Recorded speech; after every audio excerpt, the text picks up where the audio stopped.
शुभमन गिल जब बीजीटी खेले थे तो सवाल उठा था। सवाल उठा था कि क्या शुभमन गिल की टेस्ट क्रिकेट में जगह बनती है। शुभमन गिल जब टी20 क्रिकेट खेले थे तो सवाल उठा था। सवाल उठा कि क्या शुभमन गिल की टी20 क्रिकेट में जगह बनती है। लेकिन ये तो टेस्ट क्रिकेट की बात थी ना, ये टी20 की बात थी, ओडीआई की बात नहीं थी। ये बात मैंने आपसे पहले भी कही थी, मैं आपसे दोबारा कहता हूं कि भले ही आप टेस्ट क्रिकेट में शुभमन गिल को लेकर सवाल उठा सकते हैं, आप टी20 में शुभमन गिल को लेकर सवाल उठा सकते हैं, पर जब बात ओडीआई क्रिकेट की आती है तो शुभमन गिल से बेहतर बैट्समैन टीम इंडिया में आई थिंक कोई भी नहीं है। हाँ, मतलब मैं नहीं कह रहा कि आप सोचने लगे कि भाई शुभमन गिल अब रोहित से आगे हो गए हैं या शुभमन गिल विराट से आगे हो गए हैं। मतलब अगर करंट जनरेशन की बात करें तो शुभमन गिल की जो बैटिंग है वो ओडीआई क्रिकेट के लिए सबसे सूटेबल लगती है। और आई थिंक जो उनके स्टैट्स हैं वो प्रूफ भी करते हैं कि जब शुभमन गिल की बात ओडीआई खेलने की आती है तो उनका कोई कंपटीशन नहीं है। और आज मैं आपको स्टैट से समझाने वाला हूं, आज मैं आपको बताने वाला हूं कि शुभमन गिल का कम से कम ओडीआई क्रिकेट में तो भाई साहब कोई कंपटीशन नहीं है।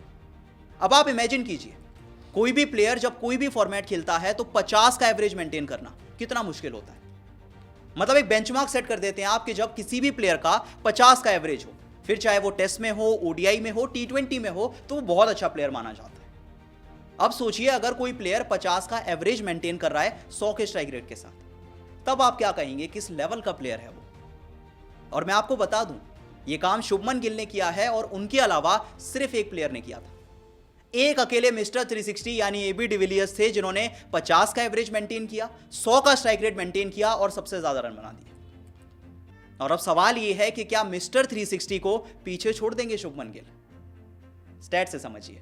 अब देखिए ओडीआई क्रिकेट में अगर उन प्लेयर्स की बात करें जिन्होंने 50 का एवरेज और 100 का स्ट्राइक रेट मेंटेन किया है तो दो ही प्लेयर्स हैं। एक एबी डिविलियर्स हैं जिन्होंने 9,577 रन बनाए थे। 9,577 रन एबी डिविलियर्स ने ओडीआई क्रिकेट में बनाए थे। उनका जो एवरेज था वो 53 का था और उनका जो स्ट्राइक रेट था वो 100 का था। तो देखिए एबीडी मिस्टर 360 क्या कुछ कर चुके हैं हम सब जानते हैं। अब जरा शुभमन गिल की बात करते हैं, क्योंकि शुभमन गिल अब तक ओडीआई करियर में 2,475 रन बना चुके हैं, लगभग 2,500 रन बना चुके हैं 58 के एवरेज से। डिविलियर्स को भी पीछे छोड़ दिया है भाई साहब, उनका 53 का एवरेज था और शुभमन गिल का 58 का एवरेज है। हाँ, स्ट्राइक रेट लगभग आसपास है, डिविलियर्स का 100 का था, शुभमन गिल का 101 का है। लेकिन बहुत बड़ी बात है कि शुभमन गिल ने इतनी कम उम्र में एबी डिविलियर्स के इतने बड़े रिकॉर्ड की बराबरी कर ली है। एक्चुअली थोड़ा आगे निकल गए हैं। और वैसे कहना बहुत जल्दी होगा, लेकिन हो सकता है कि शुभमन गिल आने वाले समय में एबी डिविलियर्स के इस रिकॉर्ड को भी तोड़ दें। ऑल्दो उसके लिए अभी बहुत मेहनत चाहिए, बहुत काम करना होगा, क्योंकि ना सिर्फ आपको रन बनाने हैं बट वो एवरेज मेंटेन करना है। आपको इंश्योर करना है कि आपका जो एवरेज है वो 50 के आसपास रहे और आपका स्ट्राइक रेट 100 के आसपास रहे, तभी आप एबीडी को पीछे छोड़ पाएंगे। क्योंकि ऐसे ही नहीं कहते कि एबी डिविलियर्स का नाम दुनिया के सबसे बेहतरीन खिलाड़ियों में आता है, पर शुभमन गिल आसपास आ गए। ओडीआई क्रिकेट में सिर्फ दो ही प्लेयर्स हैं जिन्होंने ओडीआई क्रिकेट में यानी क्रिकेट का जो सबसे प्रेस्टिजियस फॉर्मेट माना जाता है उसमें 50 का एवरेज मेंटेन किया है, 100 का स्ट्राइक रेट मेंटेन किया है और सबसे ज्यादा रन्स बनाए हैं। और उम्मीद करेंगे कि ये जो रन्स का फ्लो है वो रुकेगा नहीं, क्योंकि अब तक खेले गए दोनों मैचेस में शुभमन गिल ने भाई साहब कमाल किया है। पहले मुकाबले में तो शतक से चूक गए थे, दूसरे मैच में 50 बनाई थी और तीसरा मैच तो उनके गढ़ में है, अहमदाबाद में। मतलब शुभमन गिल और अहमदाबाद की तो एक ऐसी लव स्टोरी है जो कि हमने बहुत बार देखी है। और शुभमन गिल के लिए यह मैच और भी ज्यादा स्पेशल है, क्योंकि पहली बात तो शुभमन गिल अहमदाबाद के मैदान पे अपना 50वां ओडीआई मैच खेलेंगे। अपने 50वें ओडीआई मैच में शुभमन गिल के पास मौका होगा कि वो 25 रन बनाकर दुनिया के फास्टेस्ट 2,500 रन बनाने वाले प्लेयर बन सकते हैं, पहला वर्ल्ड रिकॉर्ड। दूसरा मौका होगा शुभमन गिल के पास कि वो ओडीआई क्रिकेट के नंबर 1 बैट्समैन बन सकते हैं। आईसीसी रैंकिंग्स में शुभमन गिल का नाम तीसरे नंबर पे है, लेकिन 90% चांसेस हैं कि जब अगली बार आईसीसी की रैंकिंग्स अपडेट होंगी तो उसमें नंबर 1 पे नाम शुभमन गिल का आएगा।